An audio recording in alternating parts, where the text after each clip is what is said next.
Well, I suppose we can just get started with a few sort of admin announcements. So good good morning and good afternoon and good evening, everyone, from wherever you're calling. Welcome to this is our second TSOP virtual seminar for the year. So as some of you may have known that we've had a virtual seminar earlier this year, and that was more career-based seminar. This one is part of our technical series that the Society has started hosting for the year. And we're very privileged to have a very well-respected and well-known guest doing our presentation today. Before I introduce our speaker, I just a few admin issues. If you could all just keep your microphones on mute during the talk, because it's going to be a live one. That'll just help make sure that we all have clarity during the presentation. I think we're happy to have questions popped into the chat. So I'm assuming that everybody's sort of familiar with Microsoft Teams. There is a chat function right at the top toolbar. So feel free to put questions in the chat during Tim's presentation. Yep, and then that probably be about it. You're welcome to keep your cameras on and off if you like. If you wanted to save on bandwidth, you could turn them off during the presentation. Other than that, I will go ahead and introduce our speaker for this presentation. And we are privileged to have with us Professor Tim Moore. So Tim is has been the Managing Director of Cypher Consulting, located in Brisbane, Australia, since 2010. He's also currently adjunct professor at the Queensland University of Technology in Brisbane, and visiting distinguished professor at the China University of Mining and Technology, both in Beijing and Suzhou campus in China. He's originally from the US, but he's also a New Zealand citizen and an Australian permanent resident, not a citizen yet, Tim. Having lived, my wife is. Okay. Having lived in New Zealand from 1994 to 2013 and in Australia for the last 10 years. So as many of us would know, Tim specialises in the understanding of and exploration for organic rich sediments, including coal, coalbed methane and shale gas. He's held several executive positions in companies such as Sierra Energy, Solid Energy New Zealand and Arrow Energy. He's also worked for the US Geological Survey, the Wyoming State Geological Survey, Sinopec Oil and Gas Australia, Origin Energy and Dart Energy. That's quite a portfolio. His research has resulted in over 250 referee journal articles, reports and abstracts. Many of those I think many of us have read. And he has studied organic rich sediments on all 7 continents. That's an impressive impressive claim there, Tim. Congratulations. Most of us only dream of visiting a few of those continents. But Tim's presentation is going to take us to Mongolia, a special part of the world. The title of his presentation is "It's Hot in Hailar: The Challenges of Accumulating Peat at 45 degrees north in the Early Cretaceous of Inner Mongolia." So I'll stop there and hand over to Tim. Thanks very much for joining us, Tim. Sure. All yours. No problem. I will, before I start talking, I'll bring up the slides to make sure we can all see that. Sure. And go to there and go to there. So can everybody, well, not everybody answer, perhaps just Katie or Greg. Yes. Yeah. Yes, it's in presentation mode. All looking good. Thanks, Tim. Fantastic. Okay, that's good. So just to thank you for, first off, thank you for this invite to talk about some of the research that we, and there's a big we in there, have been doing over the last couple of years. It got sort of interrupted by the pandemic, and we'd only sort of just started going in late 2019 when the world sort of retired into itself. So I'm going to be talking about that, obviously, according to the title. Just one correction. Inner Mongolia is part of China, so not part of Mongolia. That's an important distinction that everybody likes to know. And the second clarification, I am stretching it probably a little bit by saying 7 continents. There's one tiny abstract that I helped out on and have my name on with the Antarctica, but that's only a tiny bit. But still, it's I suppose it's kind of like claiming you've been to a country where you've only landed in the airport and not gone anywhere. It still counts, Tim. It still counts. Don't worry. Okay, thanks. First off, I'd like to thank my co-researchers and co-authors on this work. Professor Jian Shen at China University of Mining and Technology, Marvin Moroeng at University of Johannesburg, Dr. Jingjing Liu, also at China University of Mining and Technology, and her graduate students as well that helped us in the field. And I think Mr. Jia is there on this, listening on this talk as well. Dr. Alex Wheeler and Dr. Roman Pausch. So without all of these guys and a ton of other people doing analyses and helping, like Dr. Tara Congo and many others who helped us along the way. So I'll go ahead and get started because there's a fair large field to cover, and we're already 9 minutes into the into the hour. Okay, so the talk sequence, I'm just going to give you a little bit of background, obviously, and then tell you what, the samples and analysis we did and what we found out. That's the fun bit. What does it mean? Well, we've got a couple publications. I'll show you what that is, but we're certainly still open for input on all of that. And then where do we go from here? And we actually are going back into the field in just a few more days, and we'll be up in Hailar at the end of this month, getting some more samples. So I'll talk about that briefly right at the end. Oh, those are they're the 2 articles that we, actually, I left out Joan Esterle. Oh my goodness, I'm sorry, Joan, in that thank you. So I should go back and amend it. But thank you very much, Joan, for all of your inputs and help with the writing. And Sandra, yes, that's right. Geez, it takes a village, and certainly with my any research I do, I certainly rely on my fellow colleagues to keep me afloat. Anyway, 2 of the you can see 2 of the publications that have already come out, and Marvin is just working on a 3rd one where we're just looking at the fire aspect of these samples or these locations, and you'll see why as we go through why that's sort of an issue in this whole thing. And I will present some of the charcoal or inertinite or fusinite or fusane, many different words that you could apply to it all in this talk, but really we don't make too many assertions on that because we're just getting that information and data in. Okay, location. So it's a fantastic location, located just in the very north, or almost in the very north and east of China, in their very large province of Inner Mongolia. Now, I'm not sure whether you can see my arrow or not. Actually, that would be good to know. Can you see my arrow over in the study area? Can anyone tell me if you can? That will help me know. No, you can't. Yes. You don't. No. Okay.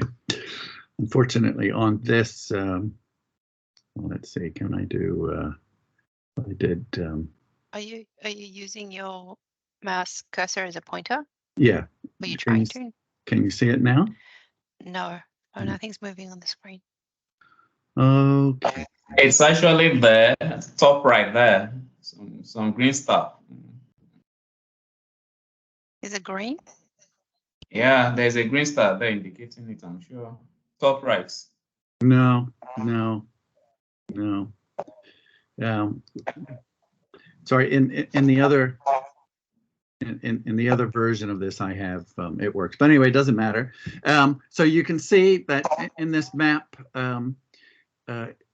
the Hailar Basin, which is that map to the left, is very close to and runs into Mongolia, and it's very close to Russia as well. In China, it's called the Hailar Basin, but as it travels down into Mongolia, its name changes into the Tamsag.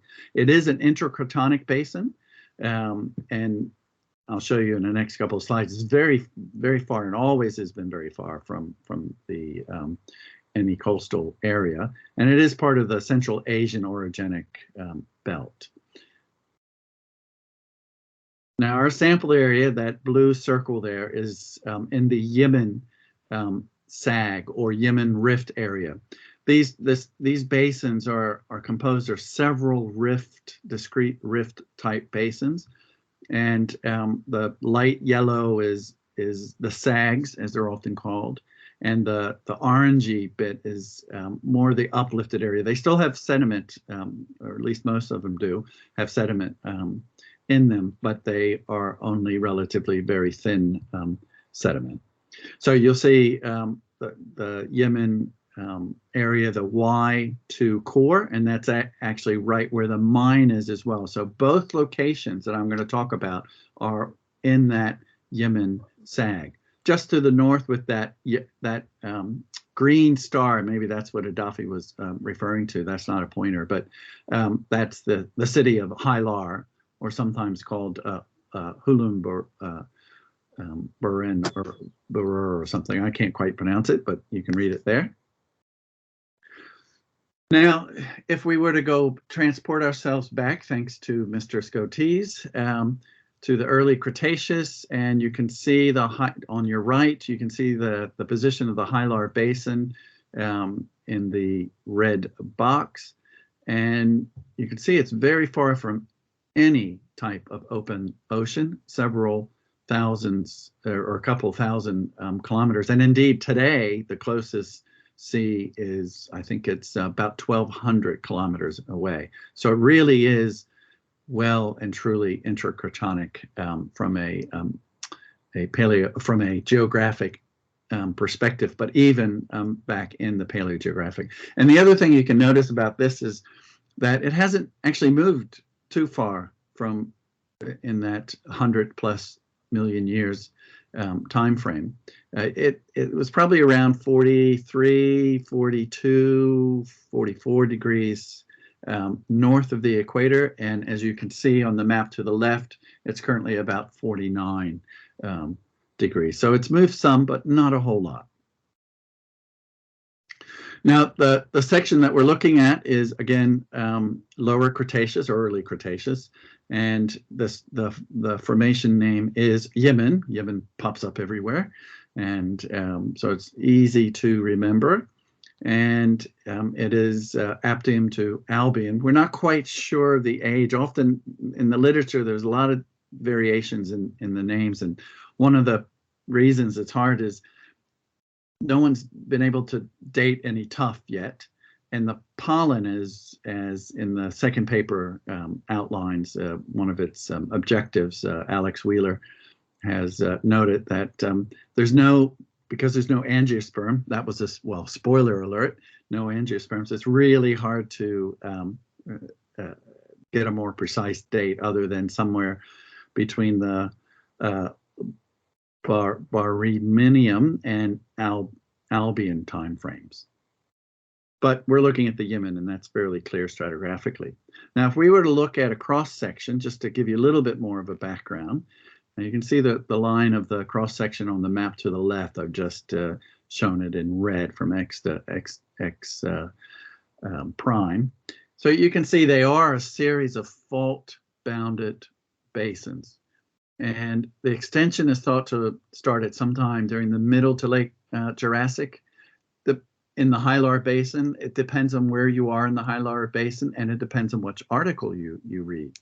We haven't approached this, so this is just something that we're taking from other people's work. Pretty much people agree that rifting did start sometime in the lower Cretaceous, early Cretaceous time. And there are and then after the rifting, this subsidence related to rifting, there was still sag tectonics that was active, so still sag subsidence related.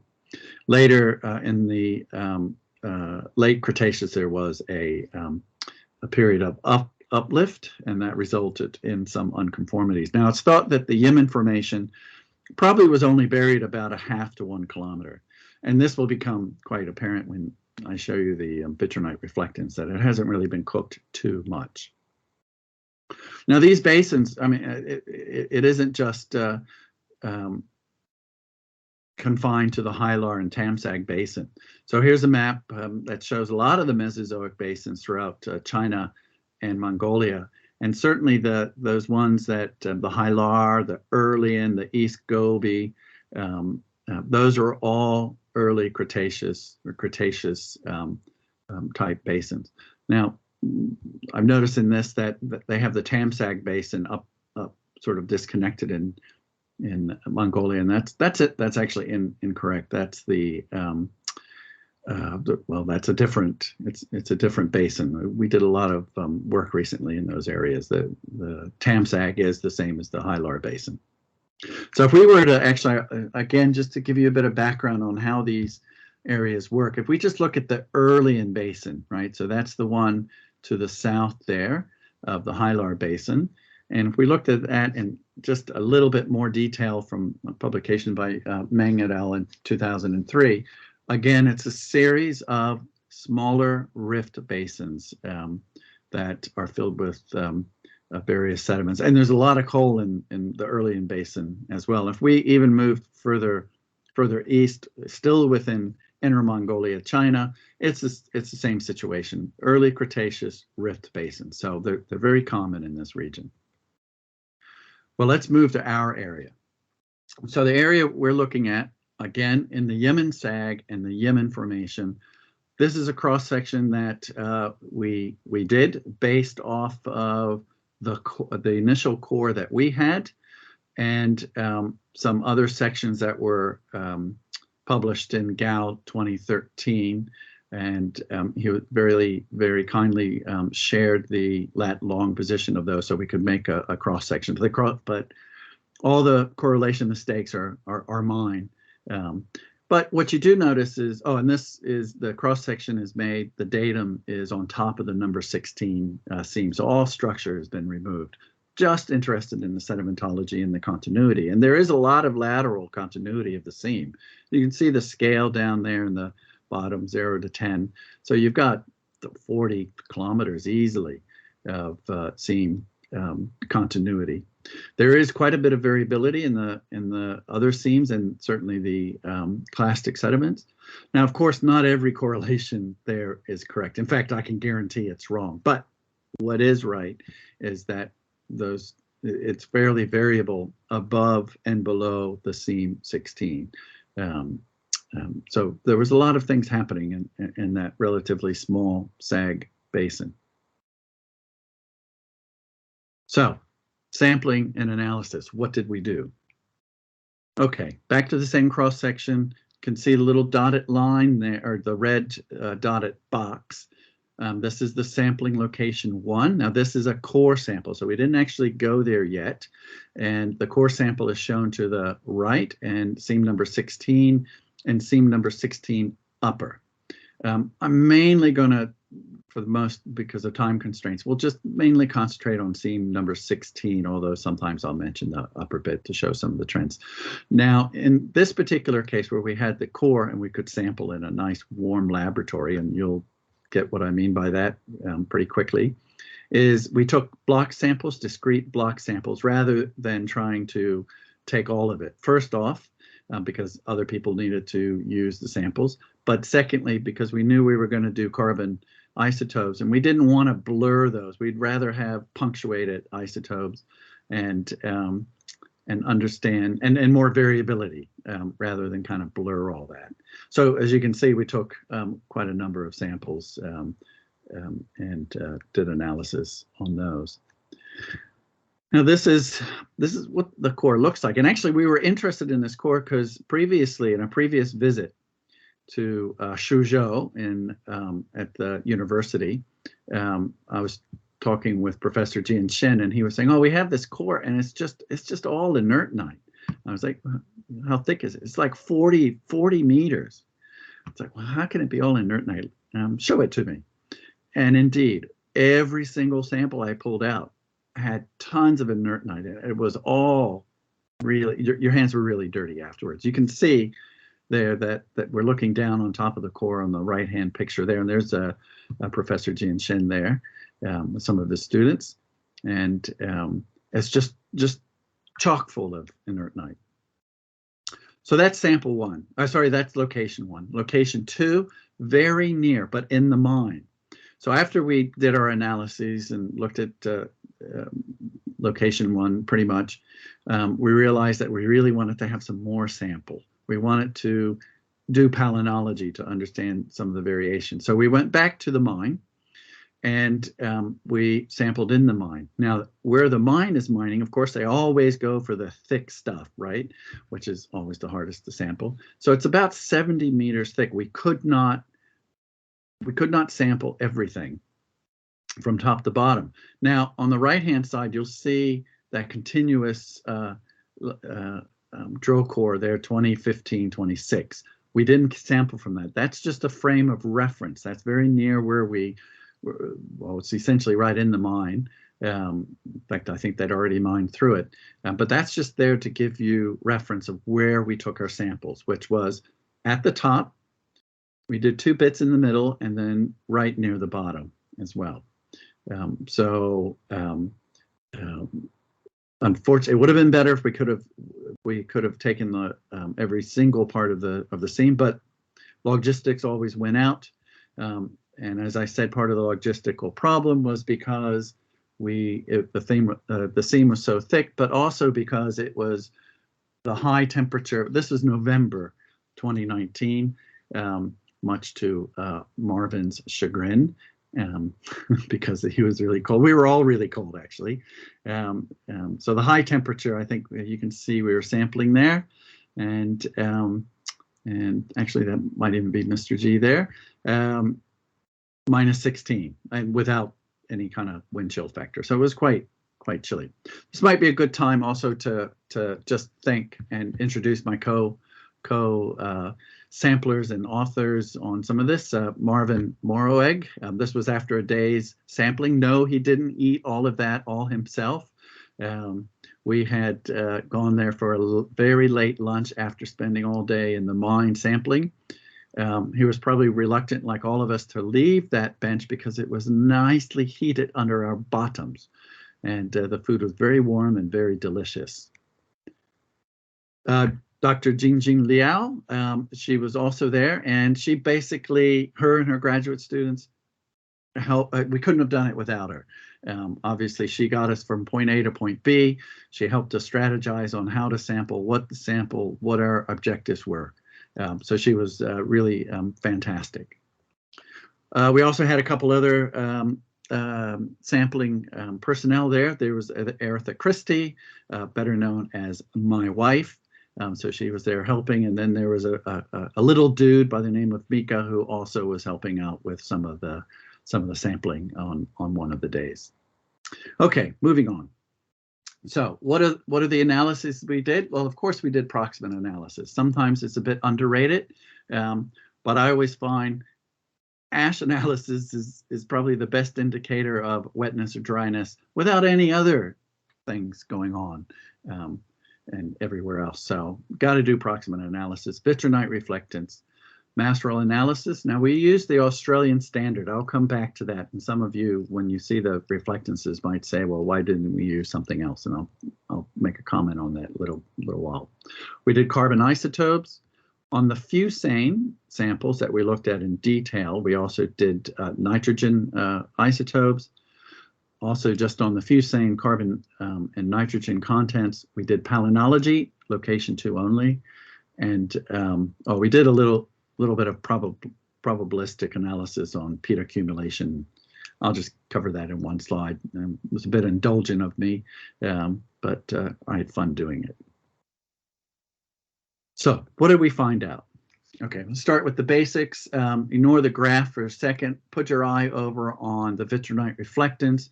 You can see it's 0.27 on location 1. Location 2 was 0.24, so essentially the same. Very low rank, a lignite rank. So this matches with what other people have thought the burial, the maximum burial was anywhere between a half of a kilometer, so 500 meters, to maybe 1.5, likely somewhere around 1 kilometer or 1,000 meters or less. Okay, so if you look at the graph now, on the left, you can see the relationship between vitrinite reflectance and volatile matter. And you see there's two trends there, very interestingly, or at least I found it interestingly. And good correlation, as you would find, between the vitrinite reflectance and volatile matter. Although that lower trend, it has slightly too low volatile matter to be a lignite. But when you look at it as two different trends, and you can see for the most part, the upper trend is only those coals where it's less than 34% inertnite. So it has less carbon in it and more volatile matter, and that has a better range of volatile matter to correlate better with lignite. So it was really just it's a coal type relationship there. But anyway, it's quite interesting. Okay, so let's look at some of the data that we had for location 1, where we have many samples going up through the main seam number 16. These two graphs, the one on the left shows ash yield and one on the right has carbon isotopes. Now, using both of these, we somewhat subjectively divided it into 3 stages. I always like to, again, like I said before, to use ash yield as an indicator of wetness, about how much it might be flooded. And there is no reason to think that the amount of ash is from airborne. You will note the 2 tuff layers at the bottom. They may be tuff layers, they may be not. We don't really know.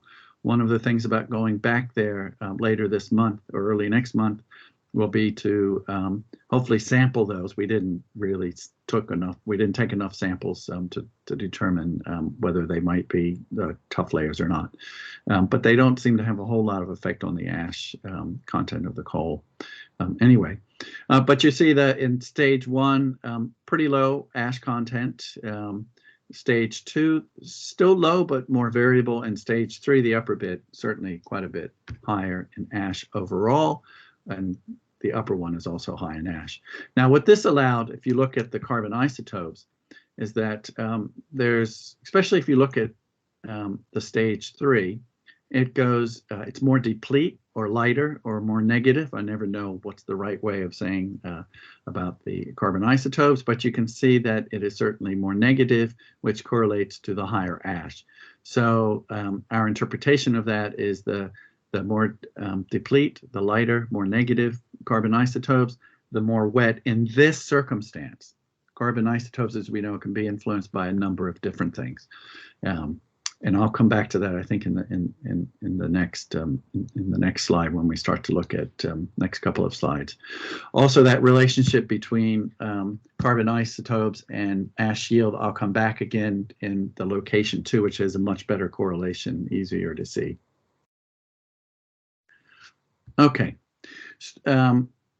we looked at the total tissue versus, well, we looked at all the different organic types.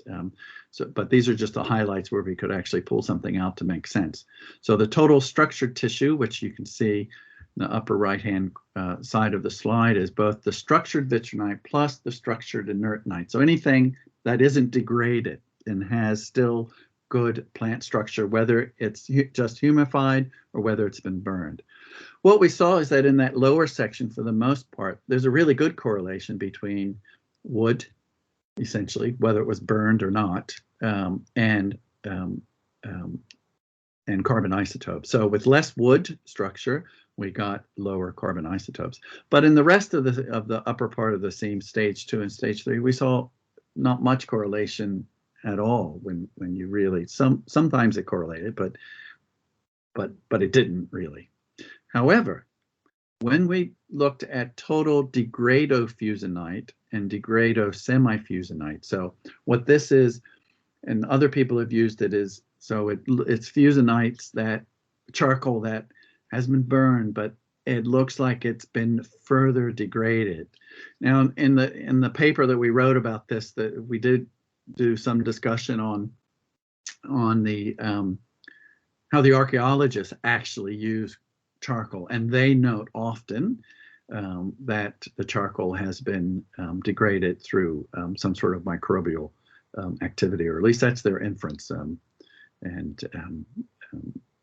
And we think we see the same thing as far as the degradofusinite, degrado-semifusinite.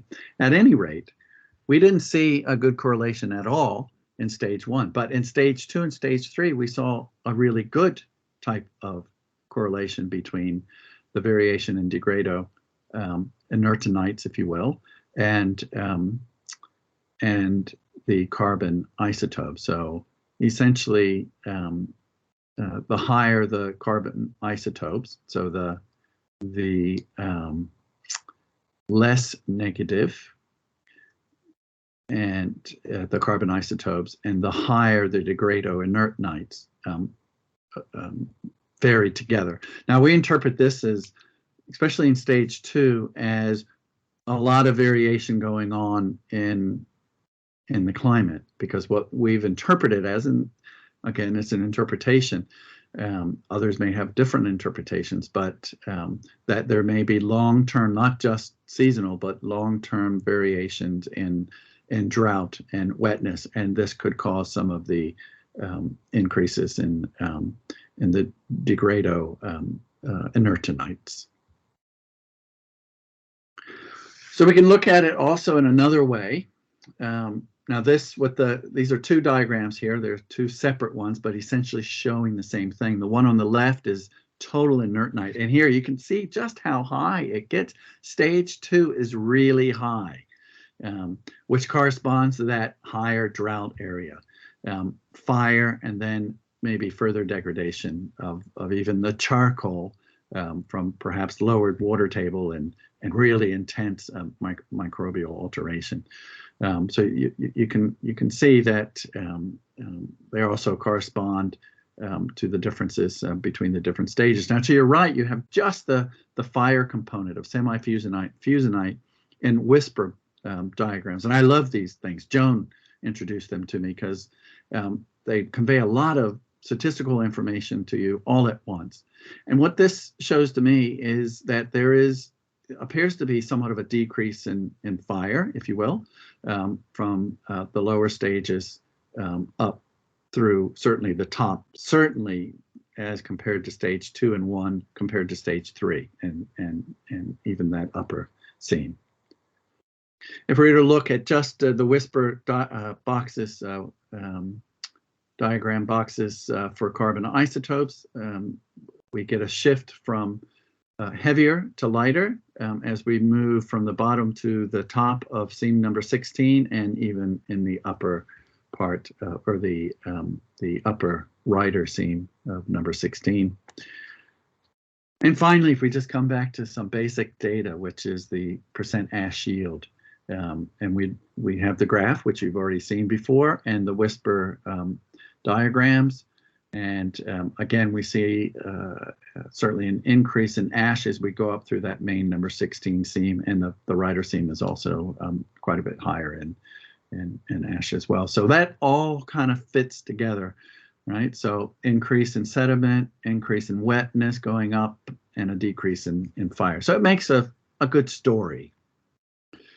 Okay, location 2. Now, this is a organic petrology forum, so you can't get by just showing 1 or 2 slides. So I'm going to show 15. No, I'm just joking. This is the only real slide of organic petrology that we have. And this also, you can see that in A, that's got a lot of spores, a lot of fluorescent material occurring there. B is a lot of the hash. We saw a lot of hash, especially in the upper bits of the coal seam.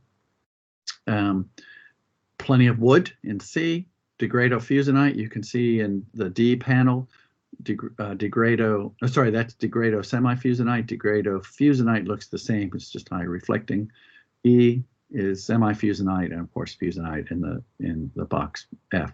Now, I said I was going to say to you why I used Australian standard, and we're using not brown coal or low rank coals of humanite stuff, which I've used plenty in the past. So I decided to use the Australian standard because they don't recognize humanite. And really,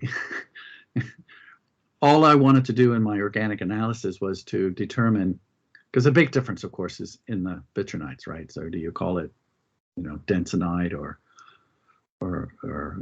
whatever? But all I wanted to know is it well-preserved tissue? Is it degraded tissue? Or is it just goo? And the Australian standard gave me that listing without having to go a lot of other terminology and deal with a lot of other terminology. So that's why I use the Australian standard. Okay, location 2. Now, you remember we couldn't sample the whole seam, 70 meters thick, minus 20 degrees and wind. So here's the carbon isotopes, and you can see the bottom and the 2 middle bits and the very top.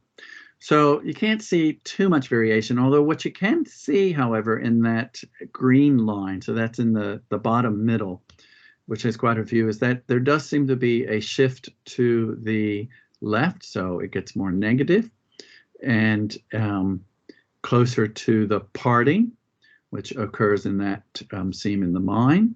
And then above the parting, it's already less negative. Now, at the bottom, in the purple line, you can sort of maybe understand that the seam starts out wet before the mire really takes hold, and there's a slight dryiness as you move, as you accumulate the initial bits of in the mire. But really, what's really telling, and probably the best data, is if we look in detail at that very top bit of the seam. So it's the last bit of number seam 16, by the way. And this shows ash yield and carbon isotopes. Ash yield in red, carbon isotopes in blue, and there's almost a 1-to-1 correlation between the two. So it sort of supports really what we found from the core material in location 1. And if we just plotted ash yield versus carbon isotopes, we get a pretty good correlation. So I think in this instance, at this location and this time, and these data, that carbon isotopes is indicating is a good indicator of wetness. Now maybe it's related to the plants, indirectly related to the wetness, but that's something that we probably still need to look at in a little bit more detail. Again, if we use whisper diagrams, we see an increase in the amount of ash yield going from the bottom to the top of the seam. Now this doesn't include the rider. We didn't sample the rider in the mine. So that's, again, consistent with the location 1, which is not too surprising since it's only a few kilometers apart. Here's some relationships of organic petrology.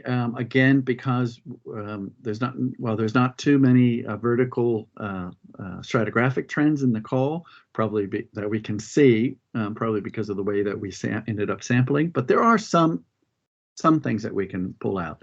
One is that lower middle has very high, or the highest total degrado-inertnites, if you will, and that again corresponds to that section in location number 1, the core, where there was a lot of variation in the carbon isotopes and in the amount of degradofusonite. So again, that seems to fit.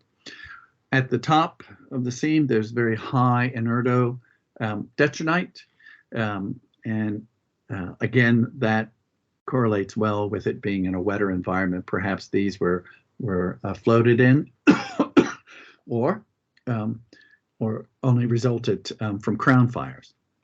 And finally, like in location 1, it's quite woody. It's the most woody at the base of the coal seam, so probably at the establishment of the mire. Okay, so what do we do next? We looked at the palynology, and again, being relatively low rank, we could see that there was a lot of pollen and spores or sporonite that we could see, and therefore gave us a fair good hope that we'd be able to extract that from the coal and sediments, which we did. Now, there was a professional lab in China that extracted the pollen, and Alex Weaver, he did the interpretation of these, and so my apologies goes out to Alex if I muff any of these or interpretations up, and or if I leave things out. So we did take samples from both the coal and the sediment, so both were analyzed. That's important when I point out again that there's no angiosperms. But in the ferns, quite not so much variation that you can see. Now, there was one thing I was going to mention. Yes, so the presence of glycinia in there does indicate that it's a warm climate, and I'm going to comment again on the next slide on that. But a number of different ferns that were present, and a lot of gymnosperm pollen. And not all of them are thought to be from within the mire. And Alex has interpreted it as a number of them coming from upland sources based on other people's interpretation of those types of gymnosperms and where they grow. But enough of them obviously were there to populate the mire. But some of the pollen also probably blew in from the surrounding highlands or non-peat areas. Now, there's also the presence of cycads, which are like ginkgos today, and they also have an important indicator of climate being relatively warm. Now, overall, this assemblage of ferns and gymnosperms and the cycads, they all fall well within what has previously been interpreted as the northern phytogeographic province. Now, the northern phytogeographic province is thought to be subtropical, tropical, and relatively humid. The province to the south is also quite warm, but more arid. So the climate obviously was very different, as we know the climate was during the early Cretaceous. So even at this latitude, it would definitely, there'd be no time that this would have been minus 16 or minus 20 degrees as we were experiencing in November. So hasn't changed latitude a lot, but it was definitely much warmer to grow these mires. We also did look at some of the tissue where we could, both in the vitrine where we could see it, and certainly in the fusane and fusinite where they tend to be much better preserved. That number A shows a vitrinite showing very clear wood structure. Number B is actually from a modern white pine, so very similar. I'm not saying that's white pine in A, but very similar. When we look at any of the inertnites, we only ever saw uniseriate rays, or something that was not descriptive enough to assign it to gymnosperm or angiosperm or ferns for that matter. We did see presence of growth rings, and this was done by Dr. Roman Pausch, looking at these and trying to identify them as far as he could go.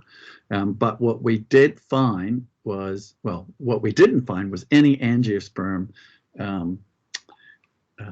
tissues that could definitely be identified as angiosperms. And indeed, remember in the pollen, we only had ferns and gymnosperms. We found no angiosperm pollen and no indicative diagnostic angiosperm tissue in any of the samples. So we're still missing. Our interpretation is that the angiosperms are still not in the mire environment, although we do know that they are around. during this time. But we didn't find them in the peat, but we also didn't find them in the sediment either. So you expect them to be in the sediment if they were even in the uplands or somewhere around.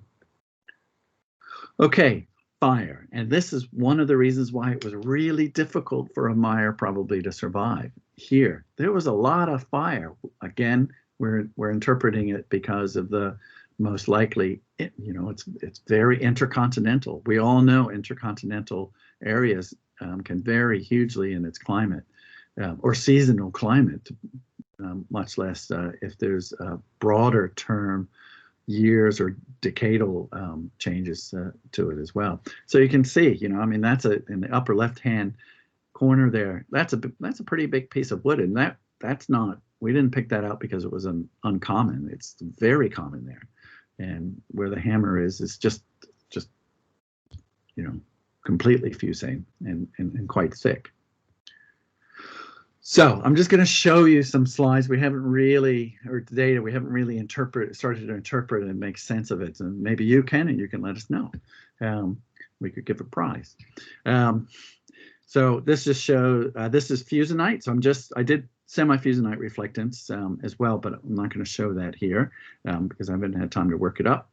But this shows just fusinite reflectance, the mean, as well as the maximum. As you might imagine, there's a good correlation. So the higher the mean, the higher the maximum. Now, if we apply some of the work that's been done, this is just two of them by Jones et al. And McFarlane about vitrinite reflectance and the amount of heat or temperature it got to.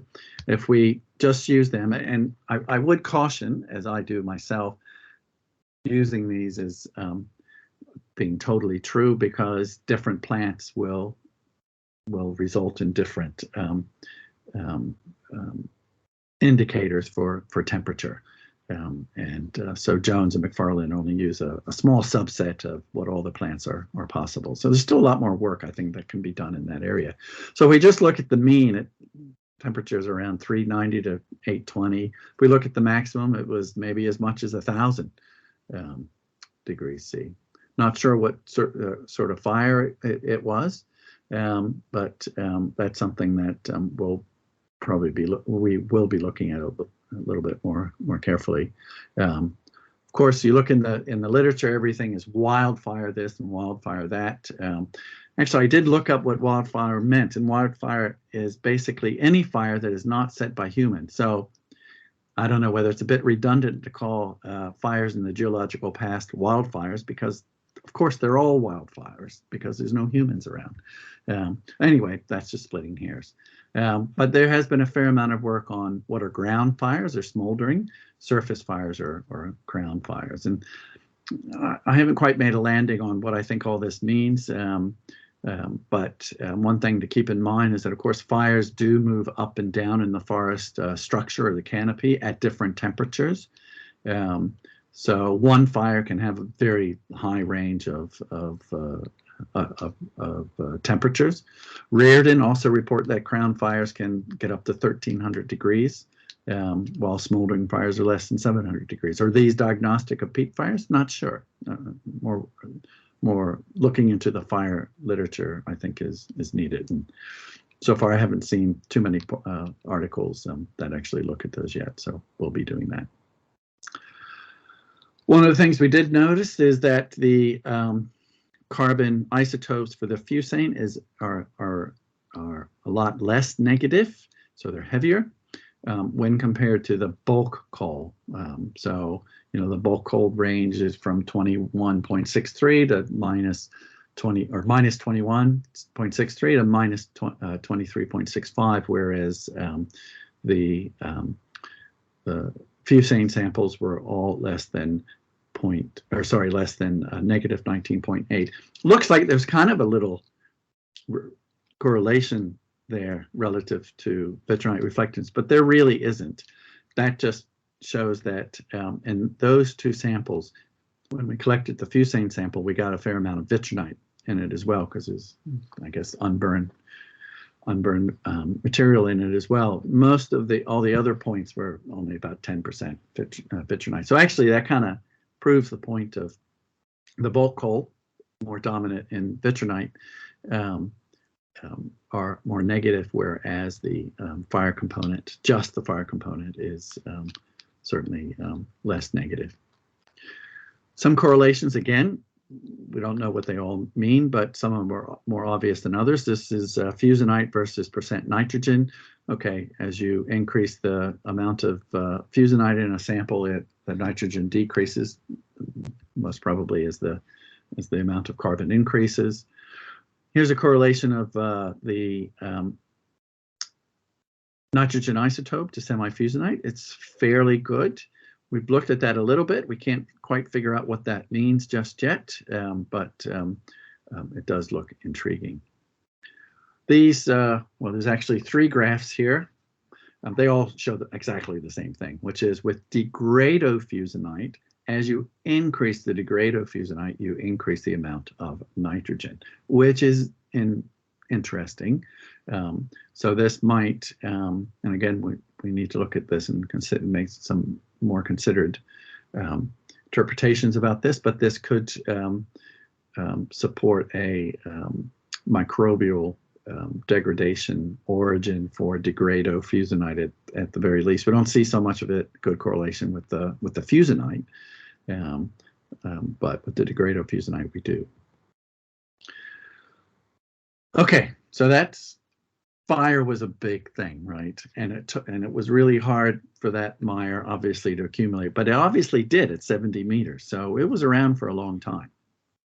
How long was it around?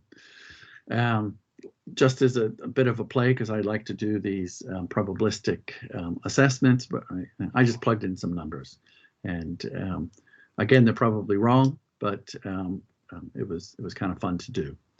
So what I did was well, there's the coal thickness. Now I did this before we sampled in the mine, so this just is for a part of the area of the thickness. You can see I've estimated it from the different stages, and for the upper and lower, low, best, and high rate. So that best value would be like approximately the mean or the medium or the P50 probability 50, and the low and high might represent 1% and 99% probability. Now I also applied some decompaction ratios, low, best, and high, and accumulation rate, low, best, and high. And again, these are all based on that variance from the literature, peat literature, not coal literature, but peat literature. And that's outlined in that article from 2021. And this is what we came out with when we ran probabilistic analysis. And whoa, really, if that's a long time. The P50 for all of the coals is about 281,000 years. Or if we just looked at the seam number 16, because I didn't take into account any of the sediment, it would be about 240,000 years as a mean estimate, or a P50 estimate, which just seems like a very long time. Other people, I know Jingjing Liu, Dr. Jingjing Liu had worked on some similarly thick coals in the south of China, and came up with using different methods, correlating it more to oxygen, I think, and carbon isotopes in the big picture, coming out with age dates of a mire lasting much longer than that.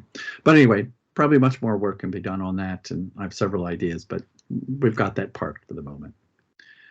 Okay, well, what does it mean? And I'm conscious of the fact that I'm coming up to the end of the hour.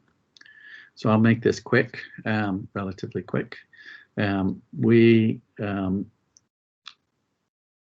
This diagram only shows, for time constraints, just the early part of stage 1 in location 1. And what we think it means is that if you look at everything, right, you use seismological, you try to understand tectonic, and I haven't talked about so much the tectonic influence on the coals that we think were happening. Look at the organic and even some of the inorganic petrology, isotopic analysis that allows us to really put it all together and look back in time. What we think we see in the stage 1, that even the very early stage 1, it was relatively stable. It was obviously there's sedimentation event stagnation. You've got a good set of plant material, mostly gymnosperms interspersed with ferns, growing pretty stable. Late stages, you started to get more fires. Maybe the climate was changing a bit, so you weren't getting. Could also be oxygen, but I'm not yet a believer that inert night alone can, or inert night proportion alone can predict fire. That's a whole different other discussion that it would take me, we'd probably be here for another 2 hours, so I won't go into that. But anyway, relatively stable, but it was starting to get inundated with a bit of water for whatever reason, possibly increased accommodation space or subsidence. Stage 2, not shown here, definitely drier conditions, but more variable, sometimes dry, sometimes wet, sometimes dry. And as we know, drying and wetting of organic material, that is the perfect formula for degradation. The microbes love that. If you just got it dry, well, then all goes crispy and they can't access it so much. But if you wet and dry it all the time, it just seems to flavor it for them. And a lot of fires, possibly crown fires, who knows at this point. Stage 3, however, significantly more wet. Tectonic subsidence is our interpretation of how and why the peat mire effectively drowned. Didn't happen all at once. It was a slow process, as we can see, and gradational at the top into sediments. And as I mentioned before, possibly some long-term climatic dryness with related to the fire frequency. Now, when we looked at the pollen, we came up with some really interesting and looking at the tissue analysis, inferences on the paleoclimate.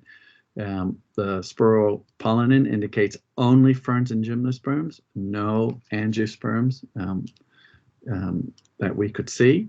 There are some other publications out there that are saying that they can see angiosperms in the tissues, although when we look at the tissues, we don't see any diagnostic features that says angiosperms. And that comes from a botanist rather than a geologist. Palynology supports previous studies that indicate that this is tropical to subtropical. So again, not minus 16 or minus 20 degrees. So the climate has changed a lot, and it is the climate because the paleogeography hasn't changed much. Again, tissue analysis don't support angiosperms. Many of the gymnosperm pollen are likely, however, to have come from the higher up areas outside of the peat. And finally, fire was an incredible part of the ecology of this mire. So it's be really interesting to try to do a kinematic study of just how much CO2 might have been lost just in this one area of the mine over that period of time. So final, where do we go from here? And I think, yeah, we're just on the hour. And so where do we go from here? So not all the coal in the Hailar Rift basins formed at the same time. That's important to remember because we know that from other publications as well. Not that they've dated it, but certainly the coals are very different petrographically. So doubtful that there was that much of a difference in paleoclimate at one time across the relatively small area, perhaps, but probably not. So we're only looking at one paleoclimate and paleovegetation slice. So we need to look at more. So that's why we're going to go back into this month, beginning of July. Not quite sure where in the Hailar Basin it will go, but that's being set up as we talk, as I talk. We would like to look at a more complete fire history so that we can reconstruct that through the whole of one seam. So we'll be collecting more fusane and looking at that in a number of different ways. We want to look at the biomarkers, both for fire as well as plant type. Maybe the angiosperms are there. They're just too small and too degraded to recognize. So we'd like to be able to determine that. We want to look at the palynology still, though, at a different area. Is it the same in the mires, or has it changed? And again, using carbon isotopes for wetness, dryness, and nitrogen isotopes to explore more about the charcoal degradation. organic composition as a tie to palynology and the isotopes. We would still do tissue analysis. What we plan there is to actually collect, because we could see, I didn't point out any of the, there was a couple, or maybe just one photo, excuse me, one photo showing big vitrine bands, so big pieces of wood, as you might imagine from a mire that has a fair amount of gymnosperms in it. So we're going to take many of those and back to the lab and set them up and look at them cross-section and radial and tangential to see if we can identify the tissue in the vitrine bands alone, as well as, of course, the fusane. And we're going to try to find some tough layers, some volcanic layers to try to date if we possibly can. Certainly go back to the Yemen this time. So that's it. Oh no, there's one more slide. This is the shameless plug slide for the book that Romeo Flores, that many of you know, we've been working on far too long, mainly because I've been slow in getting the chapters, but it's all done and it's in production. We're looking at the proofs, should be out in September. There's the link you can always go to and go buy it, please. Okay, and I think that's the end of our talk. This is a nice hot lunch after we finished our sampling. And I do realize I've taken up the whole hour, although I did start 10 minutes late after the introduction. So I will stop presenting and I can take questions. But I'll give it back to Katie. Thanks so much, Chairman. No problem with the going over time. We do have some questions. Well, first, if everybody could just join me in thanking Tim for a very excellent and detailed presentation. There is there's some icons, I suppose, in Teams to be able to do that in reactions. So thanks again, Tim. Thank you. Our first question, I think, Marvin, did you had a hand raised for a question? No, all good. Thank you. No, all good. Okay. So I'm just gonna try and figure out, because I see hands are raised. So we have is it Milosh? You have a hand raised? Yes. Would you unmute and ask the question? Thank you. Yes, thank you very much. Thank you, Tim, for a nice presentation of this Mongolia, China coal field, intercratonic coal field. It is a typical, by rank, it is a typical ortholignite, we could say. So ortholignite, not only lignite, ortho, not meta, but ortholignite. Yes. According to vitrinite reflectance and so probably it was a freshwater environment, freshwater lake environment. Yes, not brackish or so. And but I did not maybe register, or I missed something. What is the hinterland? It is siliciclastic, I think. The hinterland. Yeah. Well, that's it's not carbonate, it's not carbonate, not magmatic rocks, but siliciclastic rocks. Yeah, it certainly most likely will be. And just a comment on that is the coal definitely would have had to form in freshwater environments. We know this because no peats today ever form in brackish water. You have carbonaceous mudstones, right?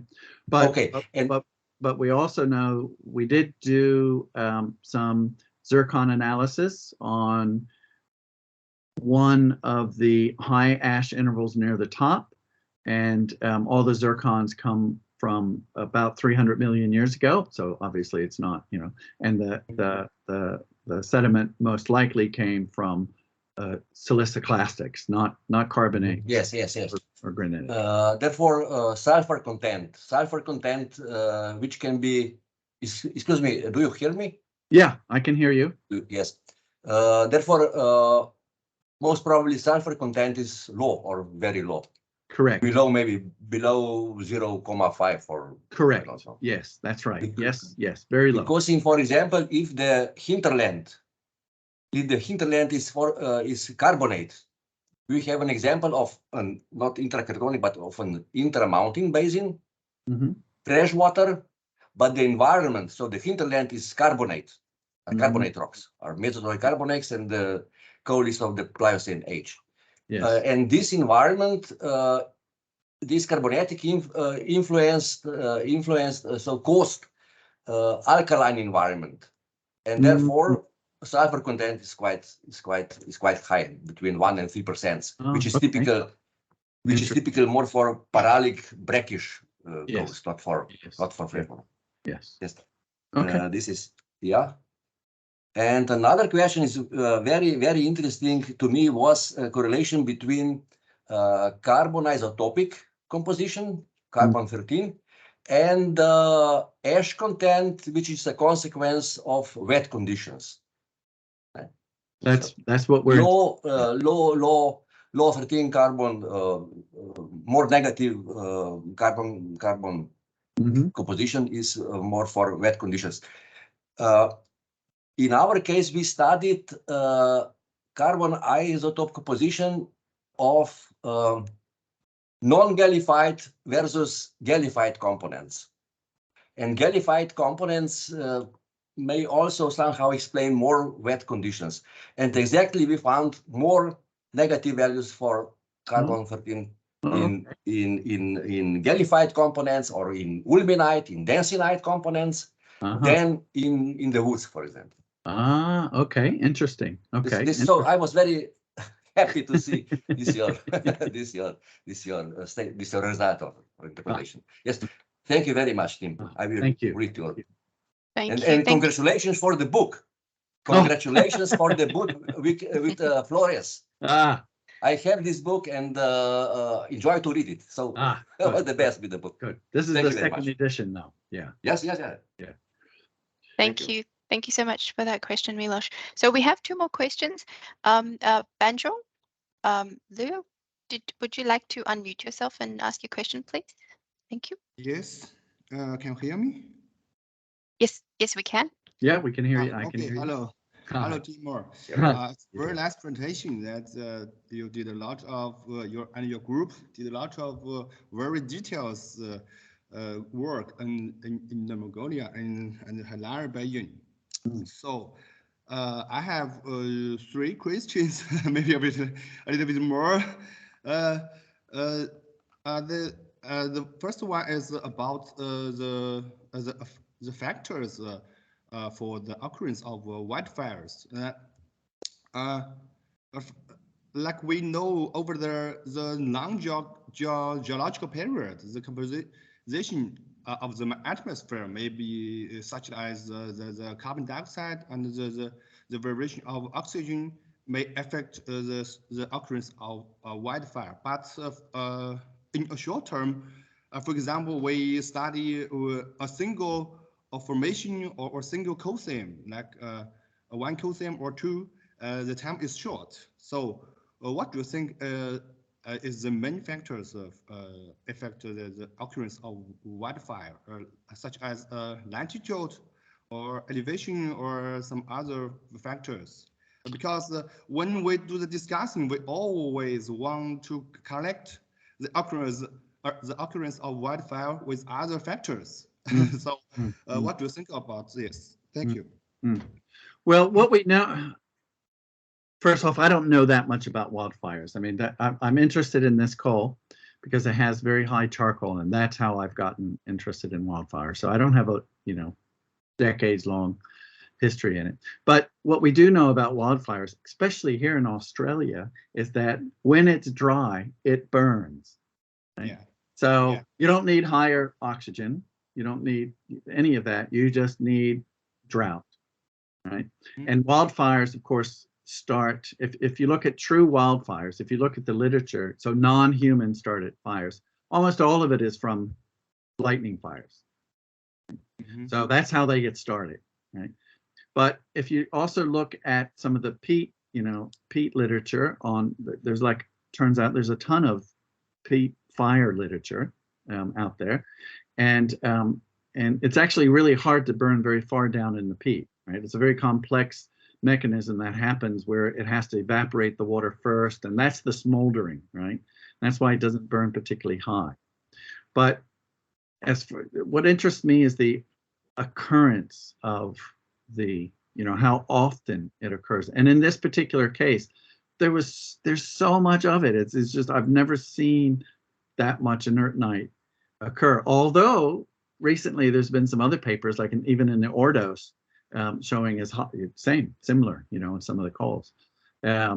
So for me, the relationship to oxygen in the atmosphere, I still don't understand that. To me, it's a little bit circular to say, if you have high inertnite, you have higher oxygen.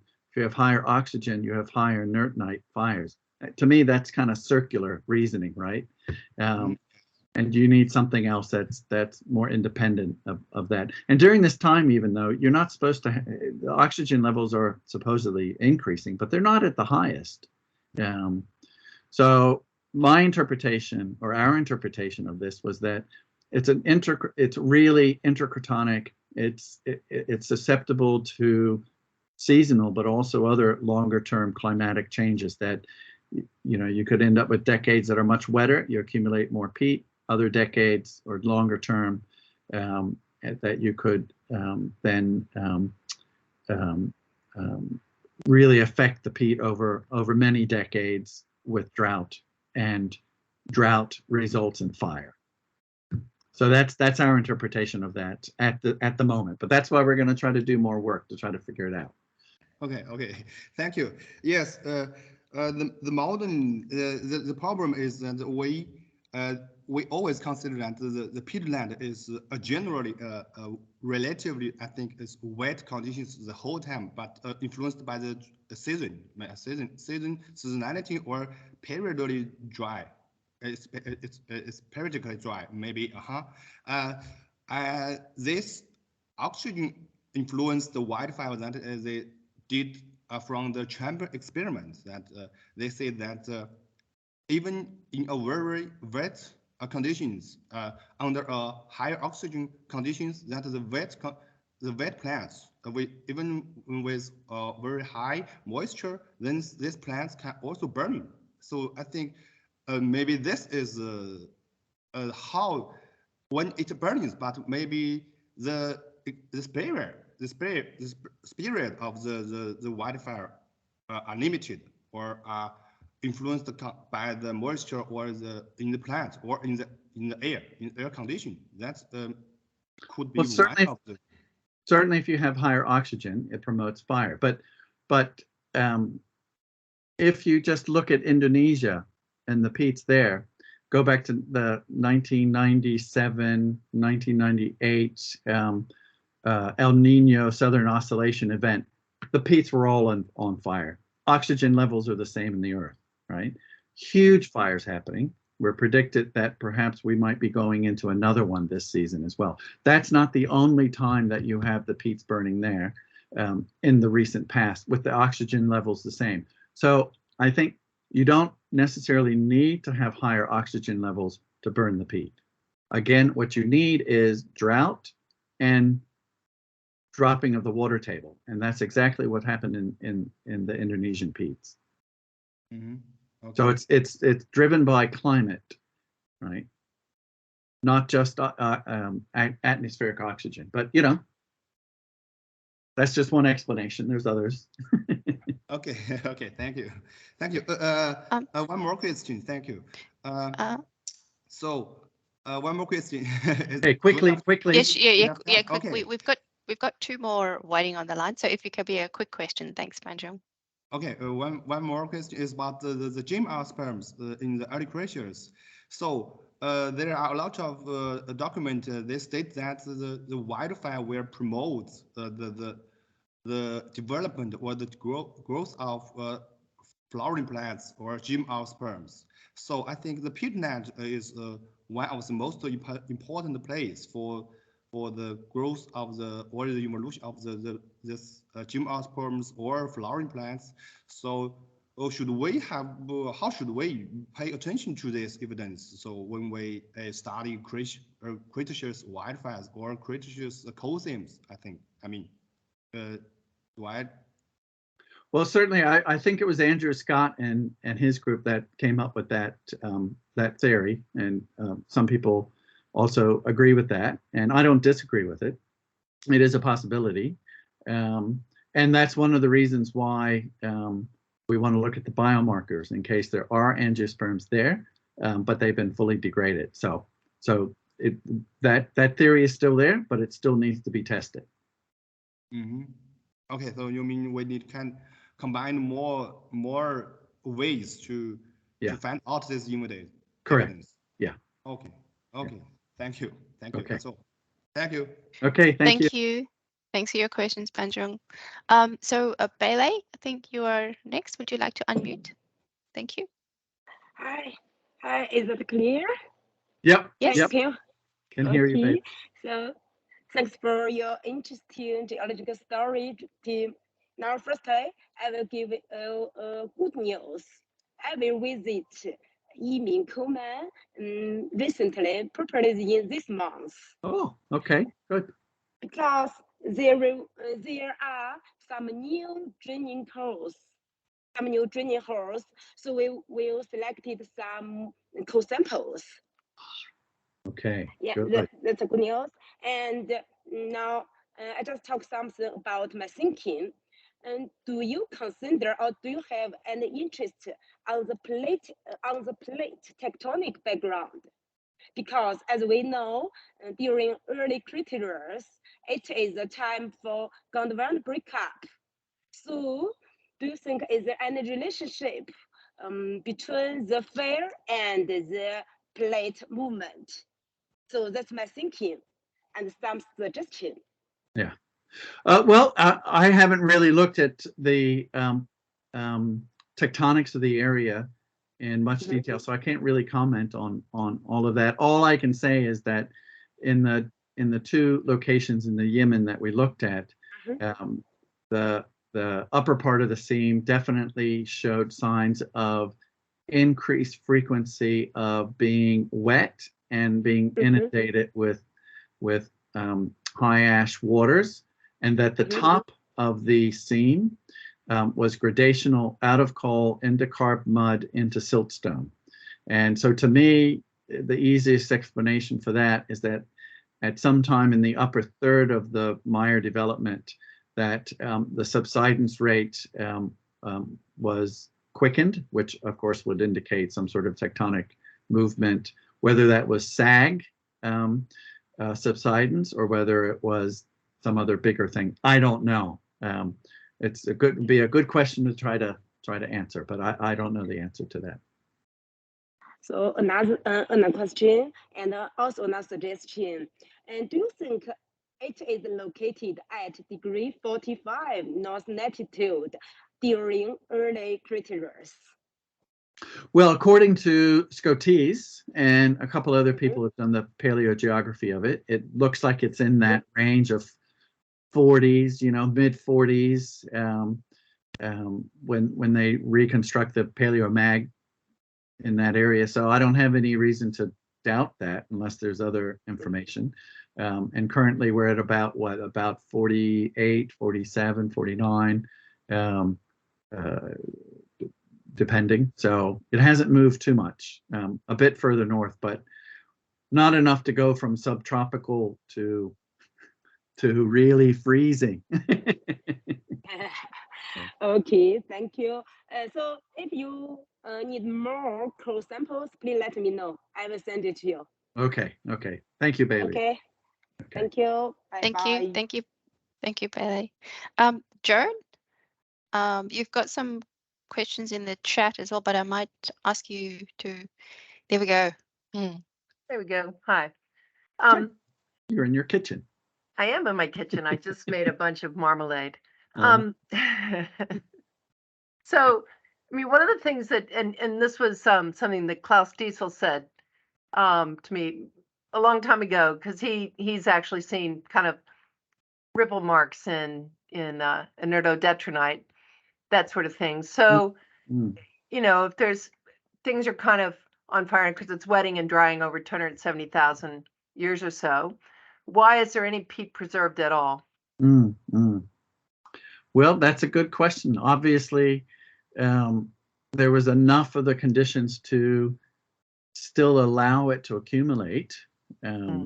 So obviously, well, I suppose it's about the severity of wet and drying, and the fact that these guys, there's these basins that are just there, right? It's not being eroded away. There's enough accommodation space to allow it to form. But it's a really good question. I don't know. But there was a lot of fire and a lot of degradation of that charcoal. Because then it has implications for water table, because we always think of everything being exposed and burned, at which point it goes away. And of course, most of the fires would burn down to the water table. So in a lot of the modern peats in Indonesia and in Siberia, has anybody gone in and kind of cored? Because I remember some people did some cores and there was only, a millimeter of charcoal on the surface, which would then get immediately recycled by all the plant growth. So I'm just curious if anybody's gone in and cored after those big fires.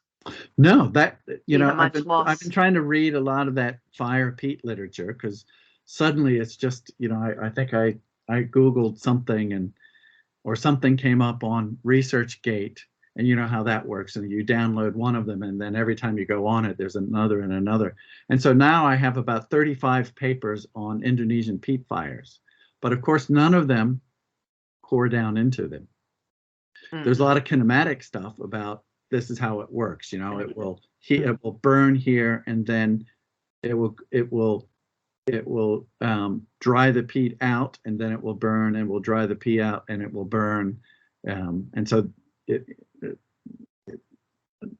it's not the water table, but it is about the wetness of the peat as well.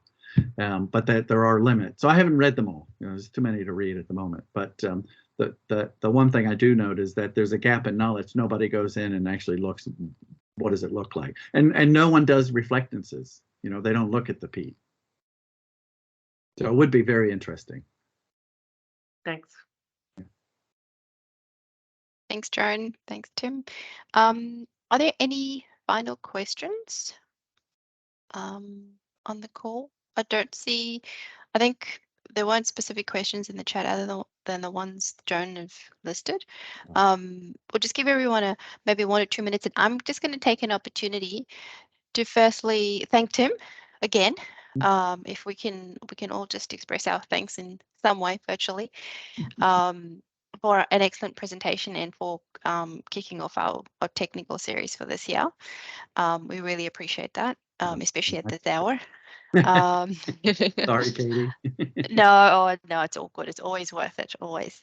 And then I would actually, just to draw everybody's attention to the chat, I'll take this opportunity to do a bit of advertising. For the last 2 years, of course, as we all know, TSOP meetings were virtual, but this year we will be having an in-person meeting. It's a joint meeting with the ICCP in Greece, in Patras.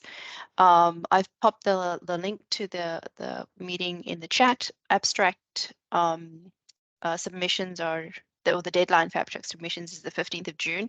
So I'd encourage everyone, if you haven't yet, to please have a look at the conference website. And hopefully we'll see as many people as possible face-to-face this year for our annual meeting. And then, other than that, I think if there are no more questions, or I don't see any more hands raised or questions in the chat, again, thank you, Tim. I think 4 minutes before our session was due to end. I think we did very well. And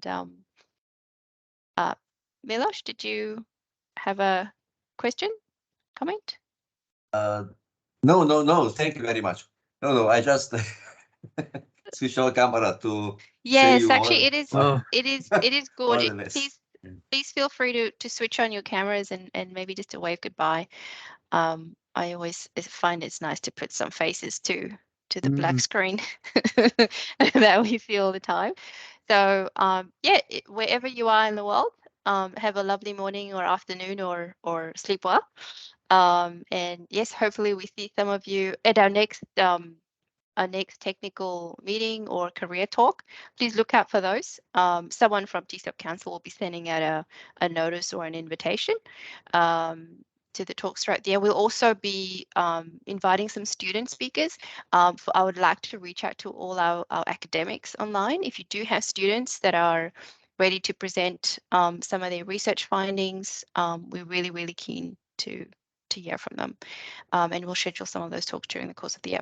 So thank you again.